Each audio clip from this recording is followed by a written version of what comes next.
Հարգարժան հանձնակատար, հարգելի տիկին Կոս, ձերդ գերազանցություններ, հարգելի գործընկերներ, ինձ համար մեծ պատիվ է այսօր հյուրընկալել Եվրոպական միության ընդլայնման հարցերով հանձնակատար Մարթա Կոսին եւ իր գլխավորած պատվիրակությանը։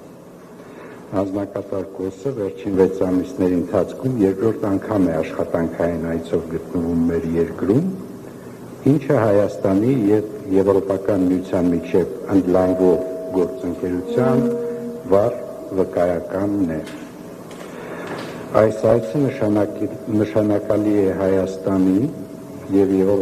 Եվրոպական միության միջև բոլոր ուղղություններով համագործակցության խորացման առումով, հաշվի առնելով նաեւ այն փաստը, որ այն տեղի է ունենում Երևանում կայանալիք Եվրոպական քաղաքական համայնքի եւ Հայաստան-ԵՄ գագաթնաժողովներին ընդառաջ։ Այսօր մենք հանգամանալից անդրադարձանք Հայաստանում շարունակվող ոլորտային բարեփոխումների ընթացքին,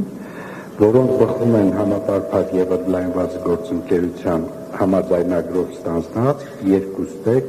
հանձնառություններից։ Բարեփոխումների ընթացքի արդյունավետության ավելացման դրանց արդյունքները մեր քաղաքացիներին ավելի հասանելի դարձնելու նպատակով քիչ առաջ ստորագրեցինք դիմակայունության եւ աճի պլանի ներքո 25-27 թվականների ֆինանսավորման համաձայնագիրը, որով սահմանեցինք հավակնոտ միջոցառումներ, մասնավորապես արտահանման դիվերսիֆիկացիայի, վիզային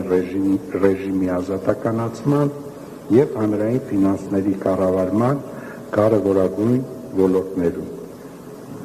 Առանձնահատուկ կենտրոնացանք տարածաշրջանային կապակցվածության հարցերին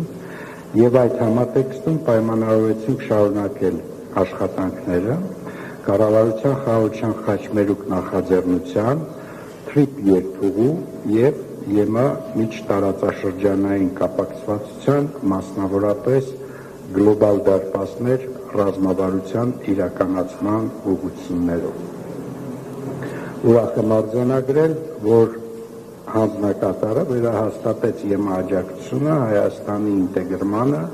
տրանսկասպյան տրանսպորտային ուղում։ Հանձնակատար Կոսի միջոցով մեր երախտագիտությունն ենք հայտնել Եվրոպական միության ղեկավարությանը առաջիկա խորհրդարանական ընտրություններին ընդառաջ Հայաստանում ժողովրդավարական դիմադրողականության ավելացման ուղղությամբ գործադրվող ջանքերի եւ ուշադրության համար։ Հարգելի տիկին Կոս, եւս մեկ անգամ գոհունակություն հայտնելով կառուցողական եւ բովանդակային քննարկումների համար խոսքը սիրով փոխանցում եմ ձեզ։ Thank you, dear Deputy Prime Minister.